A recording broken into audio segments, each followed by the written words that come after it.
Alright, so I want this video to have 2 points to it. I want to talk about my personal awakening to the whole shadow government, New World Order, Illuminati, and I'd also like to hear about yours. I've always found it really interesting in the people I've met who are into this information, just hearing how they woke up, because for one thing, a lot of times they'll mention things that, like a documentary I haven't seen, for example, or a book that I should read.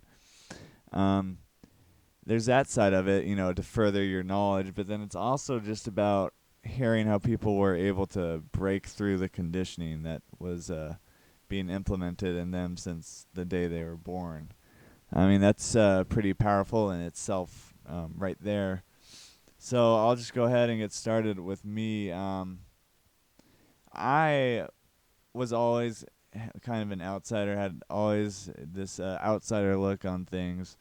Um, I mean, even as a kid, I remember thinking I really didn't like mainstream music, and always had this kind of rebel attitude to me.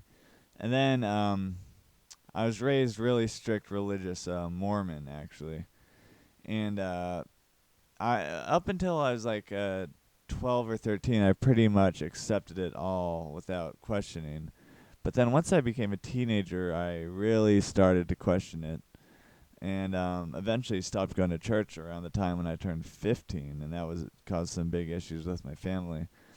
But once I broke free from the Mormon Church, it kind of was like a just a I don't know how to describe it. Like the floodgates of my mind really opened up to so many other possibilities. Because when you're in that paradigm, and I'm not bashing Mormonism at all, it doesn't work for me, and it didn't work for me then.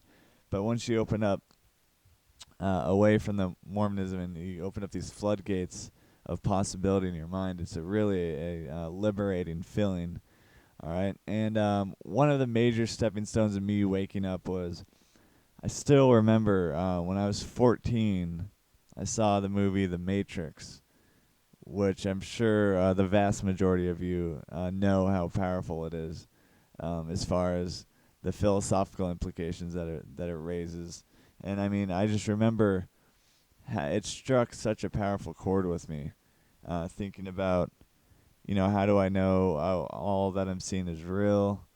Just pretty much the basic philosophical questions. And yeah, so that movie blew my mind away. Okay, so then from there, I remember hearing my brothers and sisters always mock people they knew who would talk about conspiracy theorists, or conspiracy theories, and I would always just kind of chuckle, ha, oh man, that sounds weird. This guy believes the government's setting up concentration camps, or whatever the conspiracy was that they were mocking. Never really thinking about it too much. But then I don't know. I just remembered some things they said about that, and started kind of. I would search. I had no idea where to start, so I'd literally go online and search like conspiracy theories, and then I might find like Infowars.com. But I never was too heavily into it. It's kind of like a weird pastime. And then eventually, I had a friend who was, let's just say he was using, I'll just say it straight out. He was really doing a lot of drugs, basically, okay? And he started doing the same thing, reading these internet conspiracy theories, and he got into the whole reptilian thing, David Icke, and I just remember being extremely amused thinking of these interdimensional, 12-foot tall, blood drinking lizards that control the universe. And to me at the time, it sounded so ridiculous that I actually, ridiculous but amusing, and actually just interesting that someone could believe that. So I actually ended up getting David Icke's book called Children of the Matrix, which I still have, and it's the back cover's torn off. I read that book like crazy. I mean, it had a huge impact on me, but I still kind of look at it. I mean, there was I liked a lot of the points he made, but I still didn't really have this huge impact on me. I still kind of viewed it as a strange form of entertainment, really. But I did like a lot of the nonconformist attitude to it, because at the time I was really into punk rock and heavy metal, and any sort of non-mainstream aggressive form of rebellious music. So I mean that kind of attitude of David Icke tapped into that pretty well. Um, so from then on, I was aware of quote unquote conspiracy theories, but I just wasn't a huge part of my life. I was really just mostly into music. And then stretch ahead a few years, I end up getting my own place uh, with some friends in an apartment, and I remember I always liked. And I was showing Alex Jones just kind of accidentally. Someone posted a video of his.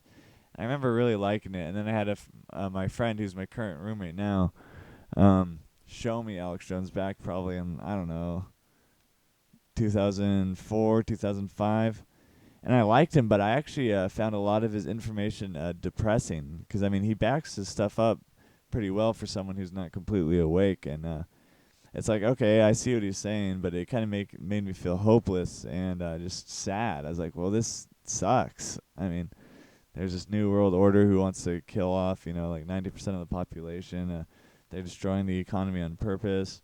All this negativity had a strong impact on me. And actually, that's one thing I've noticed when a lot of people first wake up, they get this kind of sober realization that they've been lied to their whole life, and when they start to really kind of, just barely catching on to this the quote unquote big picture of a conspiracy. It's really powerful. I mean, I've seen it in people I've woken up.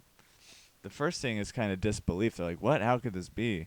But then when it starts to set in, you see this sadness.